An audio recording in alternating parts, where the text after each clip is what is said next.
بسم الله الرحمن الرحيم. السي عبد الكريم فوطاط رئيس الكونفدرالية المغربية للصيد الساحلي بالمغرب. تعتبر الكونفدرالية ديالنا من أكبر الكونفدراليات تمثيلا من حيث الكم والكيف والتنوع ديالها، وتعتبر أكثر تمثيلا في المغرب بقرار من الهيئات اللي كتسير قطاع الصيد البحري. احنا اليوم جيت سعداء في هذا العرس البحري الكبير، هذه النسخة السابعة من صالون اليوتيس.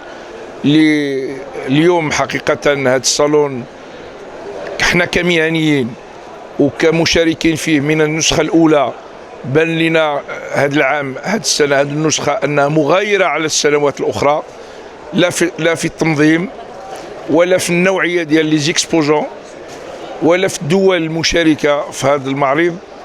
هذا يدل على أن قطاع الصيد البحري في المغرب يلعب دور مهم جدا وكبير. 50 دولة مشاركة ماشي سهلة.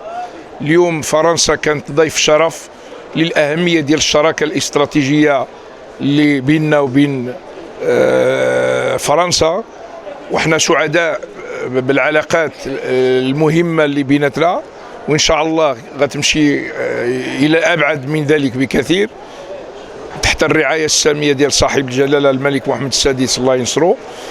وهذا الصالون يدل على الاستدامة والاستمرارية في قطاع الصيد البحري، وحنا كمهنيين واعون كل الوعي والإدارة المسؤولة كذلك أن هذا القطاع يجب على المحافظة على الثروة السمكية، لأن هي المصدر الوحيد اللي كتقوي واللي كتطور هذا القطاع الحيوي.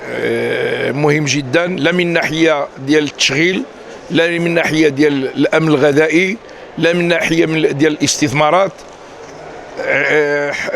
قطاع محوري كيلعب واحد الدور محوري، ولكن الاستدامة هي الأنجع وهي الحل لاستمرارية لهذا القطاع والانتعاش ديالو الاقتصادي جد مهم، والعملة الصعبة اللي كيدخلها القطاع.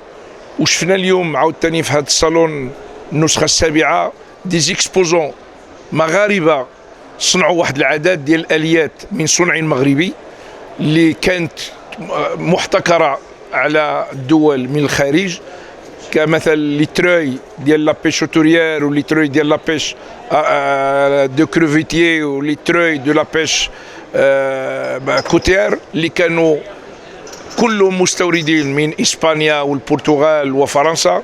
اليوم الحمد لله عندنا لي جون اللي استطاعوا أنهم يطوروا المهنة ديال الآباء ديالهم والأجداد ديالهم حتى ولاو مصنعين أحسن كفاءة اللي شفناها وأحسن يعني تقنية في قطاع الصيد البحري اللي صنعوا هاد الناس. هذا حنا جد مسرورين، هادو تاقوا فينا وتاقوا في القطاع ودخلوا تعديلات مهمة في هاد الصناعة، هذه الصناعة البحرية، وكنشكروهم على الثقة اللي داروا في هذا الشيء، لأن عرفوا بأن القطاع واعد، القطاع يتجدد في ظل الاستمرارية.